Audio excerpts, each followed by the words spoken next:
word from your professor.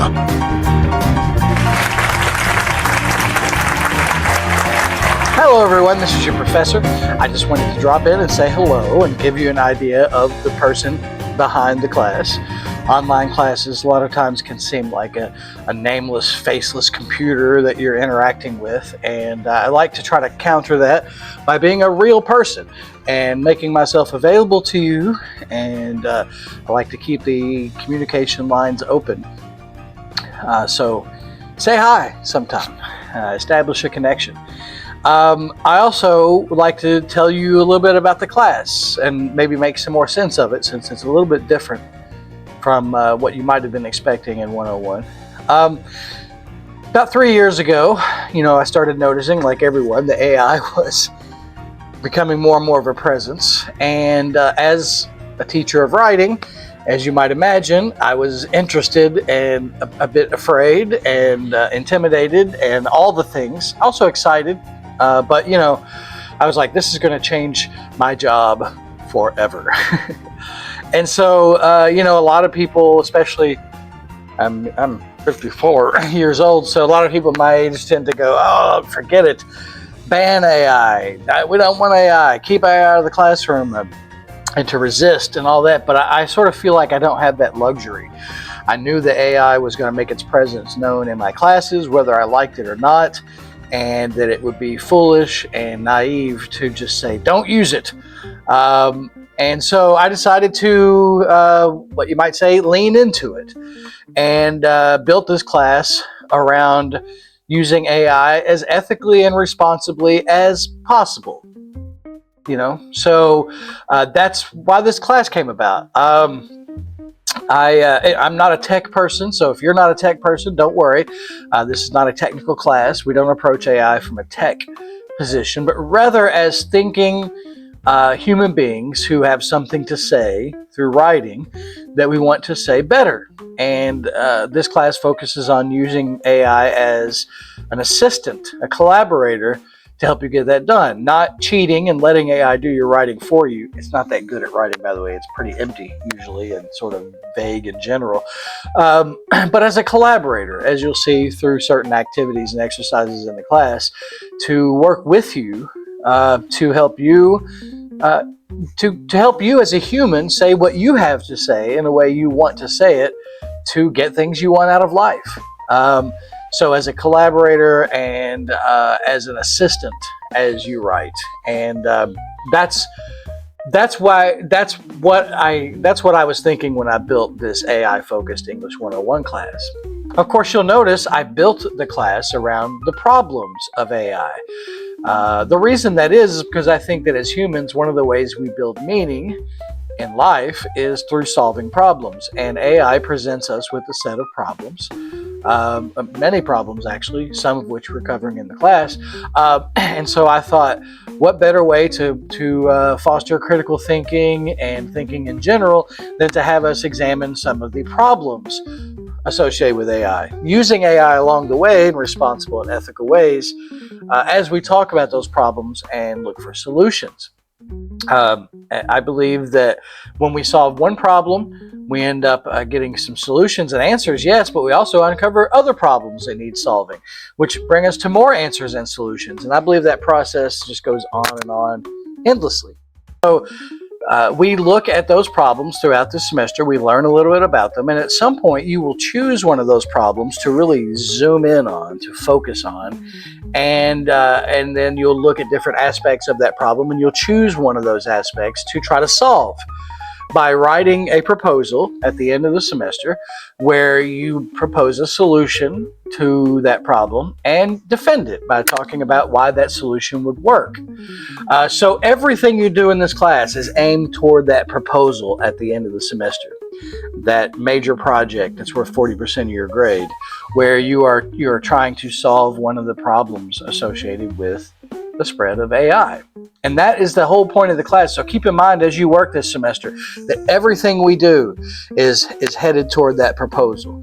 There's no pointless or disconnected work in here. It's all a theme moving us, filtering us closer to writing that proposal, which is the whole point of the class. It is a writing class, so even though we're talking about AI, we're writing about AI. That's the point of the class.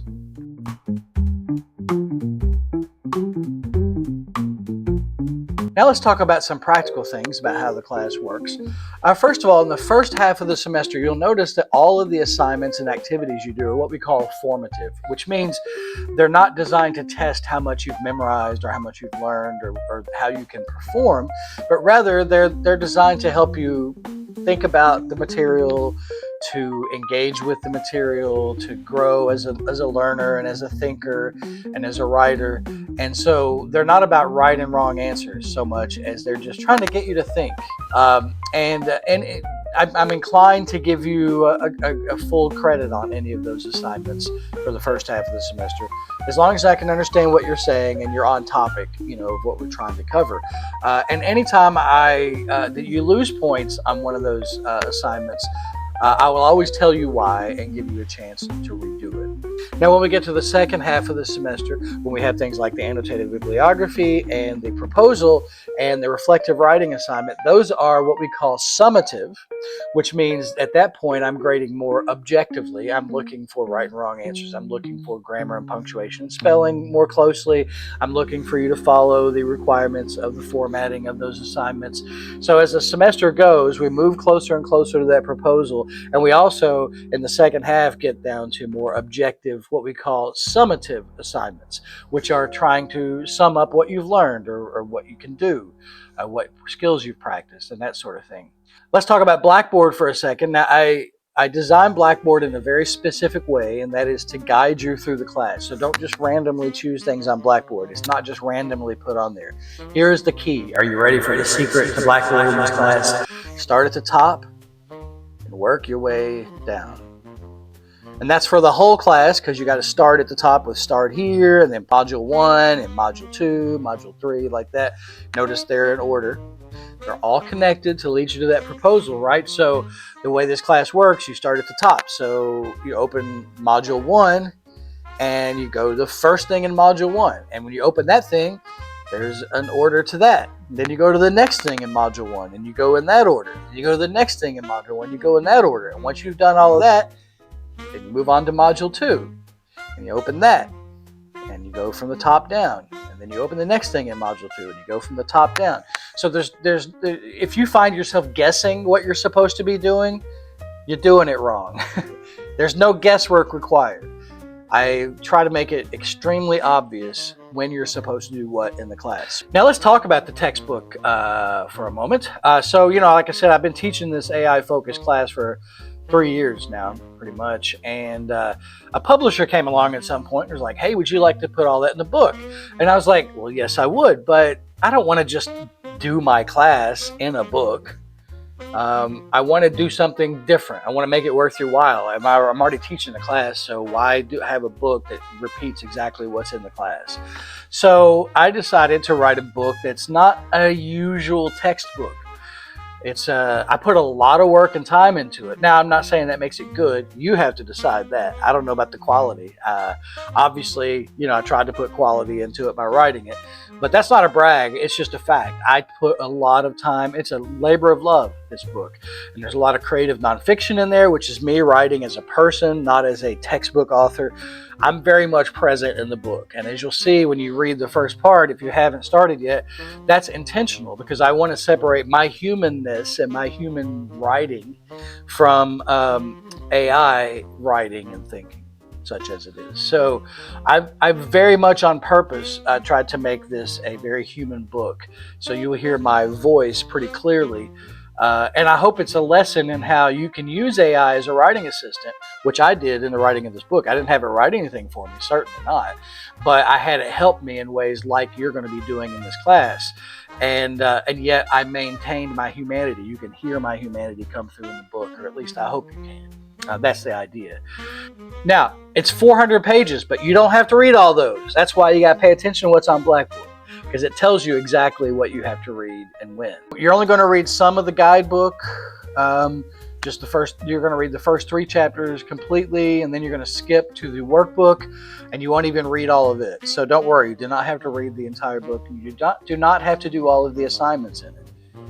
So if you're like, well, then what about the rest of the book then? If we don't have to read it, what's it for? Well, the first half of the book, you'll notice, is a guidebook. So for you writing in any circumstance, not just this class, this book is designed to help you with writing from the very first brainstorming phases all the way up until the final draft. And it's supposed to give you tips and advice. You notice there's a chapter on grammar, but it's not a typical grammar chapter. It's not just memorizing grammar concepts. It's something a little different. And there's a chapter on pre-writing and thinking about what you're going to write. And there's a chapter on drafting, and there's stuff on research. So the book is just full of stuff about writing in general. Okay, a couple of last things. Number one, I do communicate with you a lot. I post announcements. Please read the announcements.